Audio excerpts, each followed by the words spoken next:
నమస్తే, welcome to our channel. నేను సిరి. తెలంగాణలో మరోసారి ఎన్నికల హడవిడి ఊపందుకుంది. అసెంబ్లీ సమరం ముగిసిన 4 నెలలకే లోక్సభ ఎలక్షన్స్ రావడంతో టీఎస్ పాలిటిక్స్ మళ్లీ హీట్ ఎక్కుతున్నాయి. కాంగ్రెస్, బీఆర్ఎస్, బీజేపీల ముక్కోనపు పోటీలో ఎవరికి వారు తామే అత్యధిక సీట్లు సాధించాలనే పట్టుదల కనిపిస్తుంది. ప్రతి పార్టీ మిగిలిన 2 పక్షాలు ఒకటే అంటూ ఓటర్లను తమ వైపు తిప్పుకునే ప్రయత్నాలలో ఉన్నాయి. కేసీఆర్ బీజేపీతో వెళ్తారా? కాంగ్రెస్, బీజేపీ కలిసి కారును షెడ్డుకు పంపిస్తాయా? అసలు ఎవరితో ఎవరున్నారు, ఎవరితో కలుస్తారో తెలుసుకుందాం. తెలంగాణ అసెంబ్లీ ఎన్నికల ట్రయాంగులర్ ఫైట్ లో కాంగ్రెస్ క్లియర్ మెజారిటీ సాధించింది. బీఆర్ఎస్ 10 ఏళ్ల పాలనపై వ్యతిరేకత, కేసీఆర్ కుటుంబంపై అవినీతి మరకలు, అధికార పార్టీ ఎమ్మెల్యేల దోపిడీ, అహంకారం వంటి అనేక కారణాలతో ప్రజలు హస్తం గుర్తుకు పట్టం కట్టారు. బీజేపీ, బీఆర్ఎస్ ఒకటే అంటే తెలంగాణ కాంగ్రెస్ నాయకులు చేసిన ప్రచారం కూడా ఆ పార్టీకి కలిసొచ్చింది. ముస్లిం మైనారిటీ ఓటర్లు బీఆర్ఎస్ కి దూరం అవ్వడానికి ఇది ఒక ముఖ్యమైన కారణమని విశ్లేషకులు అభిప్రాయం. అయితే ఆ సమయంలో కాంగ్రెస్, బీఆర్ఎస్ 2 కుటుంబ పాలననే. వీటిలో దేనికి ఓటేసినా వృధా అంటూ బీజేపీ చేసిన హడావిడిని పబ్లిక్ పెద్దగా పట్టించుకోలేదు. మరోవైపు జాతీయ పార్టీలైన బీజేపీ, కాంగ్రెస్ లకు ఓటేస్తే ఢిల్లీ పెత్తనంలో తెలంగాణకు నష్టం జరుగుతుందని కేసీఆర్ అండ్ ఫ్యామిలీ ఎంత చెప్పినా ఎవరు వినిపించుకోలేదు. లోక్సభ ఎన్నికల ముందు తెలంగాణలో మరోసారి సేమ్ పాలిటిక్స్ రిపీట్ అవుతున్నాయి. ఈసారి 3 పార్టీల మధ్య ప్రధానంగా పోరుండబోతుంది. ఏ 2 పార్టీలు కలిస్తే పరిస్థితి లేకపోవడంతో ముక్కోనపు పోరు అనివార్యంగా మారింది. 3 పార్టీల మధ్య ఓట్లు చీలకతో ఎవరికి ఎక్కువ ఓట్లు, సీట్లు వస్తాయో ఇప్పుడే చెప్పడం కష్టం. కాంగ్రెస్ ప్రభుత్వాన్ని ఎదుర్కొని మనుగడ సాధించాలంటే కేంద్రంలో అధికారంలో ఉన్న బీజేపీ మద్దతు తప్పనిసరి అని భావనలో బీఆర్ఎస్ నాయకులు ఉన్నట్టు తెలుస్తుంది. అందుకే కమలనాథులతో చెలిమి కోసం అన్ని రకాల ప్రయత్నాలు చేస్తున్నారు. అటు ఢిల్లీ కాషాయ పెద్దల ఆలోచన మరో విధంగా ఉంది.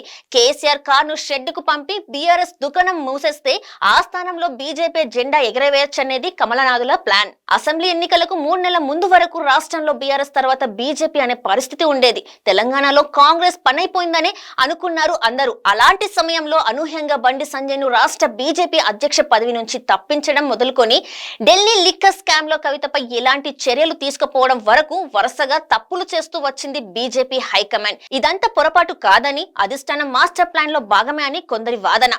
అసెంబ్లీ ఎన్నికల్లో బీజేపీ బలంగా నిలబడితే మళ్లీ బీఆర్ఎస్ కే అధికారం దక్కదని విశ్లేషణలు వినిపించాయి. అందుకే కాషాయ దళం ఒక అడుగు వెనక్కి వేసిందని అంటారు. బీజేపీ తగ్గడంతో ప్రభుత్వ వ్యతిరేక ఓట్లు కాంగ్రెస్ పార్టీ వైపు టర్న్ అయింది.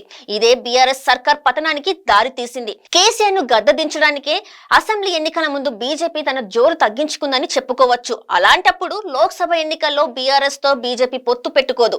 ఇక కాంగ్రెస్ తో బీజేపీ గాని బీఆర్ఎస్ గాని కలిసే ప్రసక్తే ఉండదు. అయితే బీజేపీతో కేసీఆర్ తెర వెనక ఒప్పందం చేసుకునే ఛాన్స్ ఉంటుందని రాజకీయ పరిశీలకుల అభిప్రాయం. తెలంగాణ కాంగ్రెస్ నాయకులు సైతం ఇదే ఆరోపణలు చేస్తున్నారు. శాసనసభ ఎన్నికల్లో కేసీఆర్ కు ఫుల్ సపోర్ట్ ఇచ్చిన ఎంఐఎం పార్లమెంట్ పోటీల్లోనూ పాత మిత్రుడితోనే కలిసి వెళ్లే సూచనలు కనిపిస్తున్నాయి. ఒకవైపు మజ్లిస్ తో స్నేహం చేస్తూనే మరోవైపు బీజేపీతో చెలిమి కోసం బీఆర్ఎస్ అధిష్టానం ప్రయత్నించడం చూస్తే కేసీఆర్ ఎంత క్లిష్ట పరిస్థితులలో ఉన్నారో అర్థం చేసుకోవచ్చు.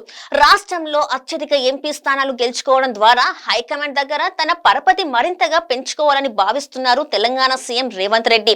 లోక్సభ ఎన్నికలను హస్తం గుర్తుపై చేయి సాధిస్తే అది కేసీఆర్ కు కోల్కొని ఎదురు దెబ్బ అవుతుంది. అందుకే 6 గ్యారంటీల అమలుపై ఫోకస్ పెట్టింది రేవంత్ సర్కార్. టీఆర్ఎస్ ఒక్కటే అనే నినాదాన్ని మరోసారి గట్టిగా వినిపించడం ద్వారా ఈసారి గ్రేటర్ హైదరాబాద్ పరిధిలోనూ కాంగ్రెస్ అకౌంట్ ఓపెన్ చేసే ప్రయత్నాలలో ఉన్నారు.